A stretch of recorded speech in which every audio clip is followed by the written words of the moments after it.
Hey guys, so today we thought we'd talk a little bit about the environment we're in right now and how there's a lack of live sports and maybe how well or not well we think sports movies would be doing right now. I'm Josh Gibson from Fourth Wall Players. And I'm Kelly McKinney of Hohenheim Productions. Yeah, and that's like, when I think of great sports movies, the only thing I can think of is the Mighty Ducks. But, you know, and the greatest game, right? The Mighty Ducks, Greatest Game, Hoosiers. Ah, yeah, okay, I guess. Caddyshack. Yeah, It's a sports movie. It's a sports movie, but I don't know. Coach Carter had Samuel L. Jackson yelling at teenagers. You gotta love that. You gotta love that. Right? Yeah. Glory Road didn't do so well. I'm trying to think of other good sports movies. I just think about like what a missed opportunity, right? Like because with everyone craving sports, I feel like sports movies, even shitty ones, would have been popular right now because Airbud 17. Airbud. He's playing ping pong in this one. Space ping pong. Yeah. Well, and it's a good point that we bring up here because, you know, coincidentally, Michael Jordan waited till now to release his 10-part docuseries about his final three-peat with the Bulls, which I've not been able to stop hearing about ever. Final three-peat? Three-peat is when basically he wins 3 championships in a row. So he did that twice in the 90s. Obviously, Michael Jordan, did it twice in the 90s. He did it once, went to baseball for a while, and came back and did it again. Right. And so that's what it's talking about is when he comes back. Didn't he Space Jam and then come back and do it again? Yes, he Space Jam. Okay, so that was the reason he came back was juice. because of Space Jam. He got the Bugs Bunny juice, comes back. Right.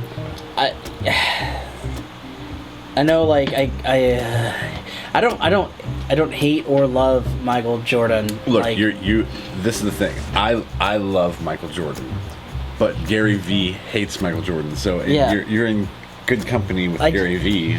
I hates the guy. I think Michael Jordan goes out of his way to make everybody love him, and people can say the same thing about LeBron James, and that's fine.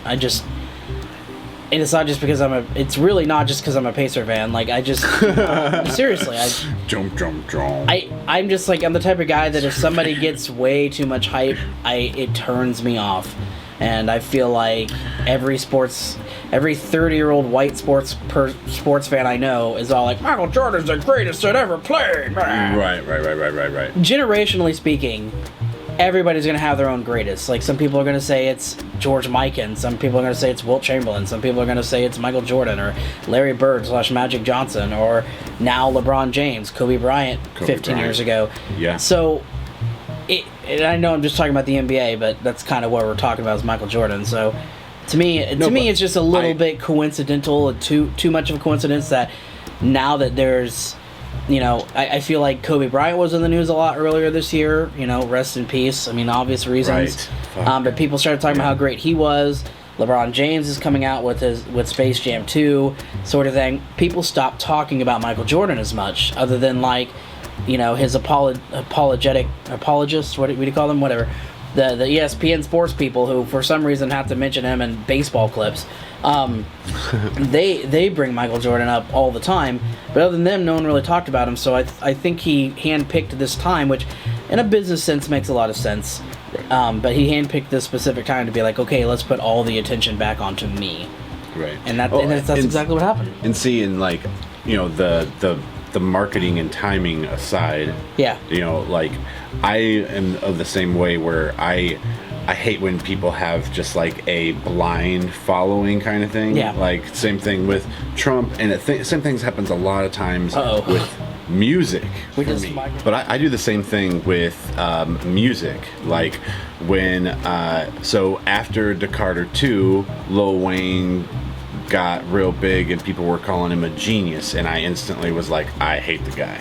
I don't think so. Not a genius. Trying to rhyme shopping mall with helicopter is not genius. It's stupid. It's stupid. So no, wrong. The Carter 2, excellent album. After that, trash. So anywho, same thing with Ed Sheeran. Okay, all right. That little soulless ginger bastard. Someone's picking fights. Okay, I'm just saying. We're going through. I'm just saying. I do the same thing when Let's they say have other popular figures. when they have. Where else can I have an unpopular opinion? Let's see. Peyton Manning. No, I'm just kidding. I love Peyton Manning. Okay, but like you see my point though. Like I've done the same thing when they have these. When everyone's like, "Oh, I love this," and I don't know if it's the nonconformist in me. Like I was the same way when everyone was telling me to watch Dexter. I ignored it until like for a solid 2 or 3 years after people stopped talking about Dexter. Then I binge watched it. In part of it, loved it on my own. Yeah, I don't know about you, but for me personally, it's kind of it's not the nonconformist so much as it is. I want to experience it with my own opinions, not being swayed by reading everybody online talking. Like, I haven't watched The Mandalorian yet. I haven't watched The Witcher yet. I haven't watched Tiger King. I probably never will.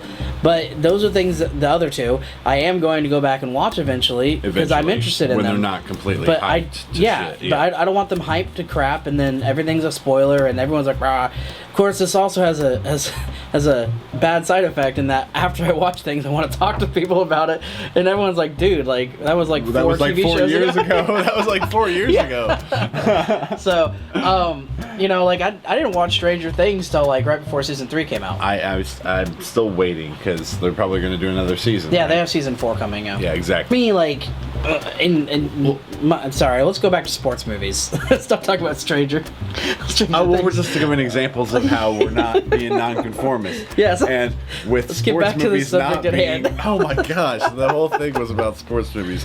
So what do you think? Don't you think sports movies would have done a great job?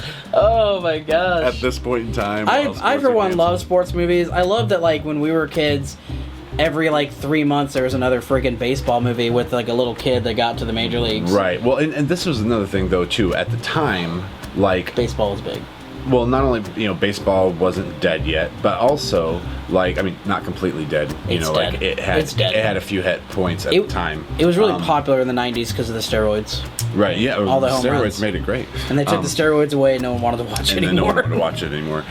Yeah, because now it's just a bunch of overpaid, chubby guys. But yeah, so but in the '90s when we were growing up with those movies, there wasn't as much special effects like CGI wise. That's it was true. a lot of practical effects. Yeah. When you do a sports movie, that's what we want to see. You know what I mean? Like, especially like football, baseball, any of those, you want to see the quick hit that gets snatched by the shortstop, and you don't want it to be some CGI ball.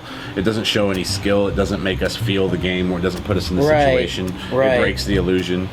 You know what I mean? Kind of thing. So like, yeah, like in the 90s were the time for sports movies too, and I feel like because they would probably rely too heavily on CGI for certain things now, it takes away from the experience that we get from them. Probably. Yeah, you're probably right. Hollywood would probably put a bunch of CGI in there for some reason. Right. Okay, yeah, so here we go. Why aren't there more sports movies now in Hollywood today? They've got to be cheaper to make, right? I mean, is it just that we've moved on from, are we thinking things on a larger scale? Is it where sports teams were by the city, by the state, and in the 90s, we lived in a smaller world because of technology. True. Now, globally our teams are the Avengers versus Thanos. Right. And that's our new sports movies that everyone enjoys and roots for one side. And not DC EU because... Is that even a thing? They're trying. This gameplay has a dog in it. Look at this. If you want to see more cute dogs, you should like and subscribe. And you can get to know them better, like probably through Patreon videos and stuff, behind the scenes. Support us in a more intimate way. Woo woo. Find the here and now included for free with Amazon Prime. Dogs.